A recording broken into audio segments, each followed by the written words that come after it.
नमस्कार, आपण पाहताय लोकराज्य न्यूज 24। पाहुयात महत्त्वाची बातमी।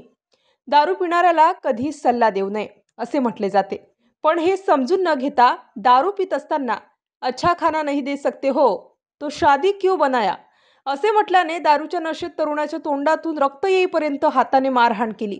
बुटाने तोंडावर लाथा मारून गंभीर जखमी करण्याचा प्रकार समोर आलेला आहे। त्यात बोधू शेख हा गंभीर जखमी झाला आहे। याबाबत देवलाल सिंग यांनी चंदननगर पोलीस ठाण्यात फिर्याद दिली आहे। त्यावरून पोलिसांनी प्रमोद भुईया आणि मुकेश कुमार मेहता यांना अटक केली आहे। ही घटना बोराटे नगर लेबर कॅम्पमध्ये 10 नोव्हेंबर रोजी रात्री 10:30 वाजता घडली। याबाबत पोलिसांनी दिलेल्या माहितीनुसार फिर्यादी आणि आरोपी हे बांधकाम व्यवसायातील कामगार आहेत। लेबर कॅम्पमधील घरात ते राहतात। फिर्यादी हे जेवण करून त्यांच्या रूममध्ये मोबाईल पाहत होते। आरोपी प्रमोद, मुकेश कुमार आणि बोधू शेख हे दारू पीत बसले होते।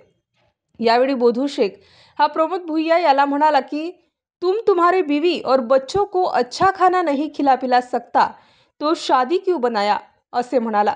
त्याचा राग आल्याने त्यांनी हाताने बोधू शेख याच्या तोंडावर रक्त येईपर्यंत मारहाण केली। त्यानंतर त्यांनी बोधू शेख याला रूमच्या बाहेर ओढत आणले। रूमच्या समोर असलेल्या जागेत नेऊन त्यास जीवे ठार मारण्याच्या उद्देशाने मुकेश कुमार याने पायातील चामड्याच्या बुटाने तोंडावर जोरात लाथा मारल्या। प्रमोद भुईया याने हाताने व बुक्क्यांनी त्याच्या डोक्यात, डोळ्याला, कानाला व हनुवटीस दुखापत केली। पोलिसांनी दोघांवर खुनाचा प्रयत्न केल्याचा गुन्हा दाखल करून अटक केली आहे। सहाय्यक पोलीस निरीक्षक सिद्धनाथ खांडेकर तपास करीत आहेत।